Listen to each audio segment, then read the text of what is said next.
Selamat pagi teman-teman semua. Di sini saya akan menjelaskan tentang morfologi akar. Sebelumnya saya memperkenalkan diri terlebih dahulu. Perkenalkan, nama saya Melina Manalu dengan NIM 57. Saya dari Prodi Biologi. Saya membuat video tentang morfologi akar ini guna untuk memenuhi mata kuliah morfologi tumbuhan dengan dosen pengampu Bapak Ade Adriadi, SSI MSI.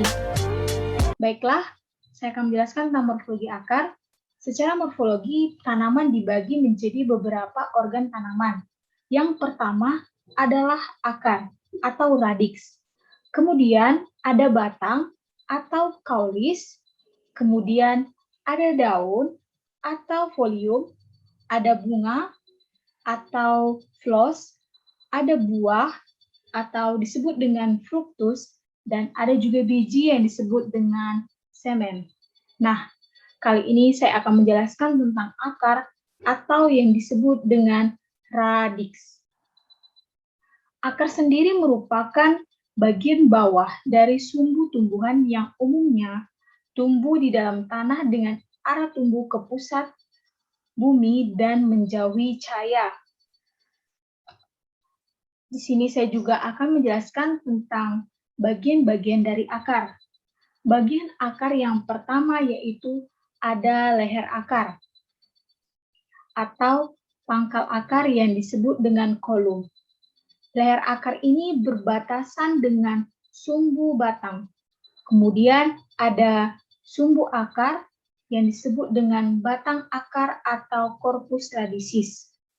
Kemudian sumbu batang tersebut dapat bercabang membentuk radix lateralis atau disebut dengan cabang akar. Dari cabang tersebut muncul rambut-rambut yang disebut dengan rambut akar atau pilus radicalis. Rambut akar ini berfungsi untuk memperluas bidang penyerapan.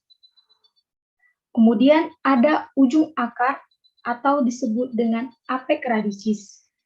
Ujung akar ini terdiri dari jaringan yang masih muda yang terus-menerus mengalami pertumbuhan. Dan terdapat juga tudung akar atau disebut dengan kaliptra. Akar ini berfungsi untuk melindungi bagian akar yang masih muda dan lemah.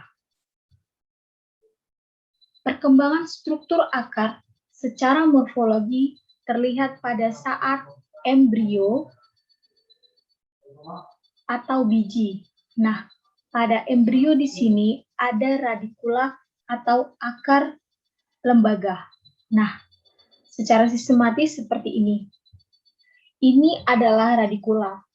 Kemudian, radikula tersebut membentuk akar primer atau radix primeria. Pada perkembangan berikutnya, primeria ini akan berkembang menjadi akar tunggang setelah tanaman tersebut dewasa. Contohnya yaitu pada tanaman dikotil, seperti tumbuhan pohon mangga. Kemudian untuk sistem perakaran serabut, terjadi apabila akar lembaga tersebut mati, kemudian akan tumbuh cabang-cabang akar yang muncul dari pangkal batang. Nah, jenis perakaran ini biasanya terdapat pada tumbuhan monokotil seperti tanaman cabai. Adapun struktur unik dari perakaran tunggang yang dapat menyimpan cadangan makanan atau disebut juga dengan stored taproot.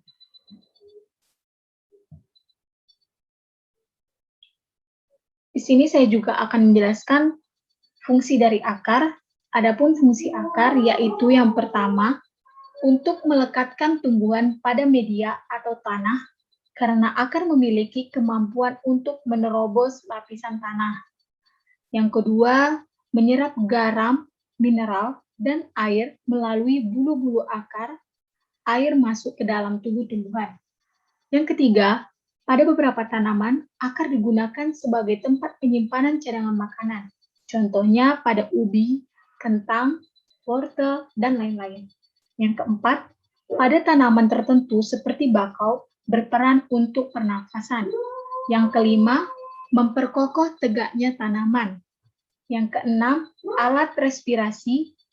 Yang ketujuh, alat perkembangbiakan vegetatif.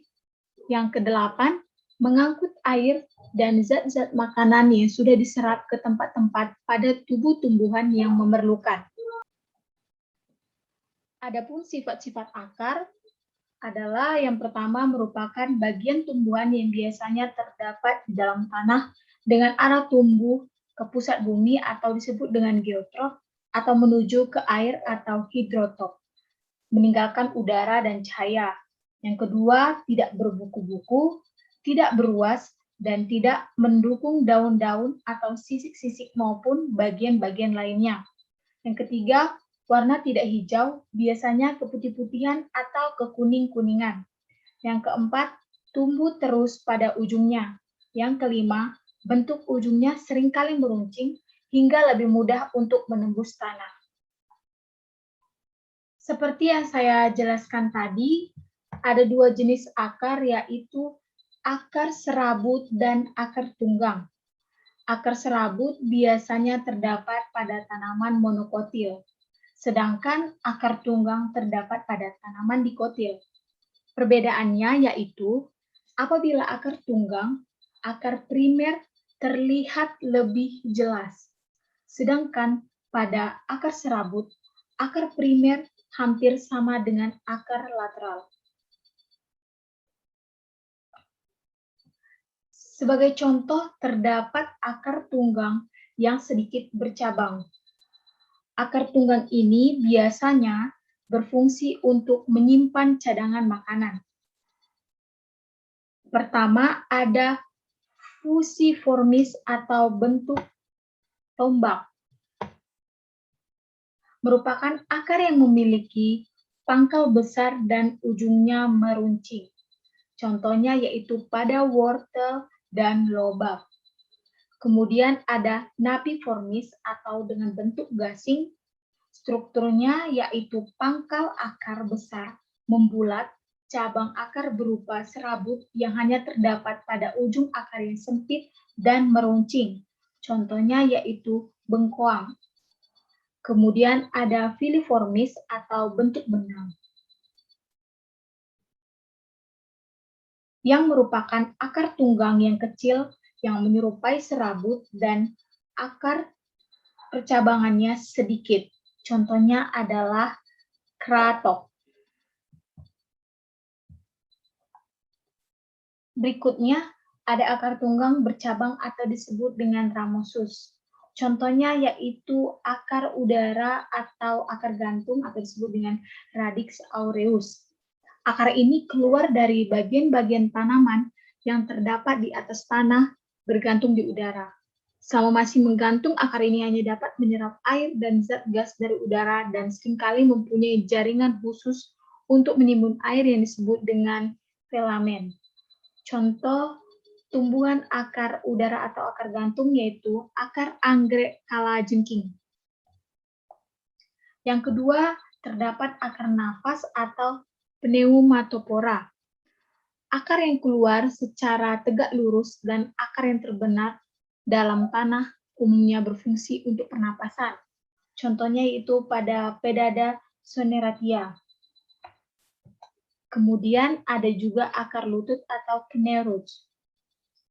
Akar ini tumbuh ke udara lalu membengkok dan masuk lagi ke dalam tanah serta berfungsi untuk pernafasan. Contohnya yaitu Bruguera praviflora. Selanjutnya ada akar tunjang atau prop roots. Akar ini keluar dari batang di atas tanah dan masuk ke tanah untuk menunjang batang. Contohnya itu pada tumbuhan bakau dan pohon pandan. Bentuk akar yang menyusun perakaran serabut, yang pertama yaitu bentuknya seperti benang. Sistem perakaran ini yang menyusun kecil-kecil dan halus seperti benang. Contohnya pada tumbuhan padi atau Oryza sativa. Yang kedua, bentuk akar seperti tambang. Sistem perakaran yang menyusun kaku, keras, dan cukup besar seperti tambang. Contohnya pada pohon kelapa atau Cocos nucifera. Yang ketiga, bentuk akar dengan bentuk lengan. Sistem perakaran ini yang menyusun akar-akar serabut yang besar-besar dan menyerupai lengan dan tidak banyak memperlihatkan percabangan. Contohnya yaitu pada pohon pandan atau Pandanus pectorius.